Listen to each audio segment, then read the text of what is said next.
earlier on today, myself and Gio did our player ratings video, which we do after every single West Ham game, where we rate and rank off all the West Ham players, giving them all scores out of 10, explaining why someone's got a high score and one. I was going to say why someone's got a low score. I don't know who I'm kidding.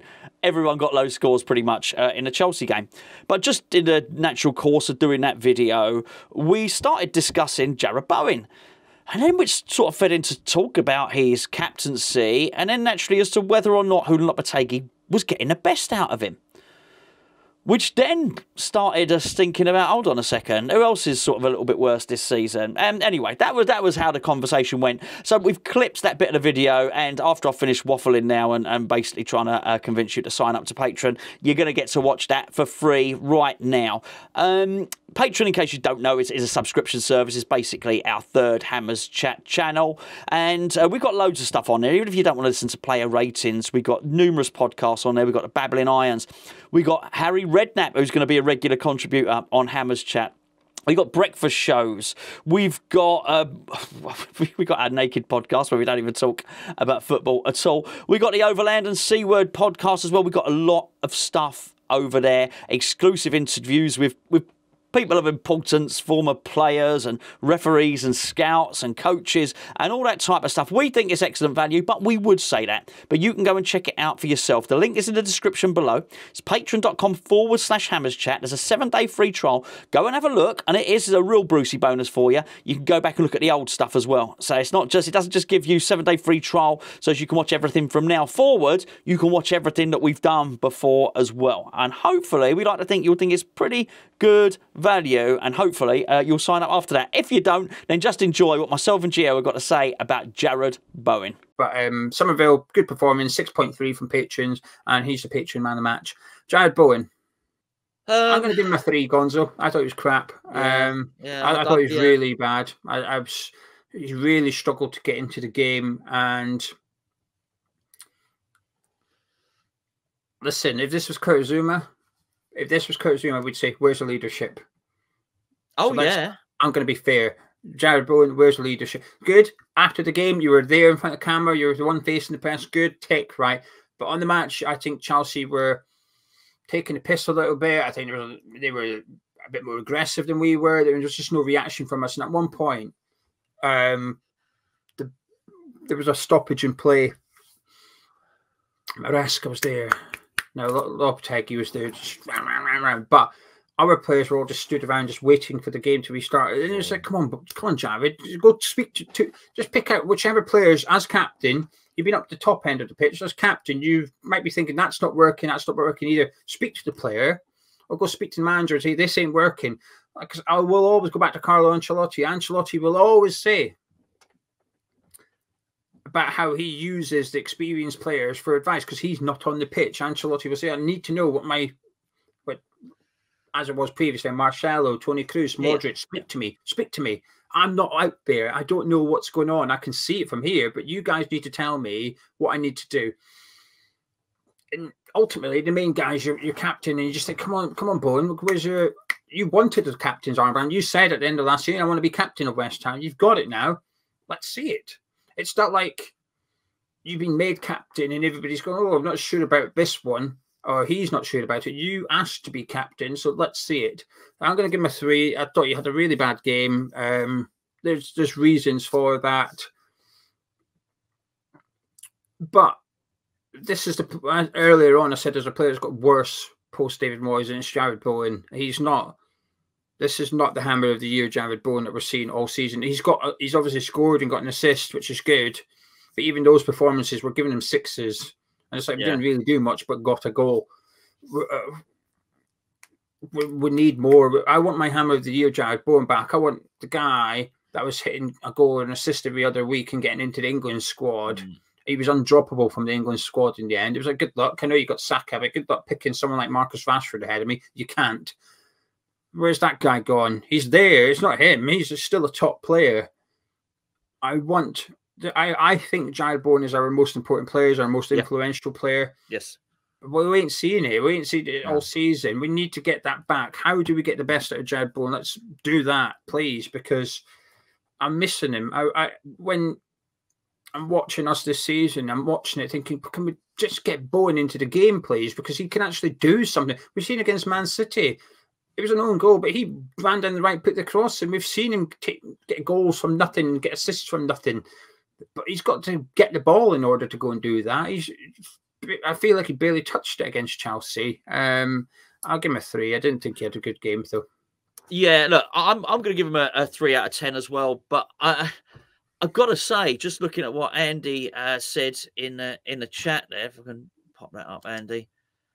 I have to say, I agreed. I can't really remember him doing too much. Now, granted, I'm in the stadium, but it was a concern. I look at the captaincy thing now, and I'm not saying Jarrod Bowen is not equipped to be captain. I like some of the things he came out and said. I like the fact that he called it out that we weren't physical enough. The thing you mentioned earlier on about Cucurella clattering Kudus. Everyone in that stadium felt exactly the same. I wanted vengeance at that point. I really, really did. And you think to yourself. So when I initially heard that Edson Alvarez had threatened to beat someone up in a car park or whatever he did, I just assumed it was Cucurella because Fernandez. Yeah, right. But I didn't. I found out afterwards. I just immediately thought, it will be him because anyone that's going to look after your teammates probably would have done the same there as well. That's not to have a criticism of Bowen. I like the fact that he highlighted that we'd had a lack of aggression. And as I mentioned earlier, in the video that I uploaded earlier on this morning, the irony of Lopetegui suggesting that Todibo doesn't have the toughness on a day when West Ham haven't displayed any toughness is certainly not lost on me. We got a bit of a situation here where you mentioned earlier on in the video, you said Lopetegui doesn't seem to have made anyone any better, but he's made someone worse, and I'll get to him later. I think that's what you said earlier on in this video, and we now know you've done your big reveal. It's Jarrod Bowen. I think there's a maybe you could possibly make the case that 2 or 3 have been made worse as well, and there's something that came back to me, actually. And it was, I didn't know at this point that Lopetegui was necessarily going to be our manager. But I think we played Wolves last season. And I don't know why, it just stuck in the back of my mind. Maybe it's because Dawson's there or something like that. Cunha played really, really well against us. I mean, this is last season. He looked absolutely brilliant. And is the guy's name Nouri? Yeah. Right. He was brilliant as well. And it might have been a comment on the YouTube comments, but it was from a Wolves fan. I might have heard it in my ears on the radio. I can't remember, but it's there. It's in the back of my mind. And I said, well, these 2 players have been liberated under Gary O'Neill. They didn't play like this under Lopetegui. In fact, and I think it was possibly Lopetegui even signed Cunha, but it was a case of there was no way that Nuri or whatever his name is could have thrived under Lopetegui. Yeah, the video I did with the 2 Wolves fans both said it. One was very anti-Lopetegui, but one was quite pro/fair at worst on Lopetegui. But they both said he not only did he not use Nuri, he just removed him from the first team squad, just like kicked him to the sidelines and didn't use him. Maybe it's that. Maybe my mind is playing tricks on me. But yeah, I definitely had something in the back of my mind there, and it sort of made me cautious. So when you talk, we can almost make mitigation for every player, but you can make the mitigation for Paqueta because of the betting thing. You can do that, but Kudus is worse. Alvarez is worse again. You can make the mitigation. Oh well, he was sort of playing in a slightly different position, and when you start, and Emerson is definitely worse.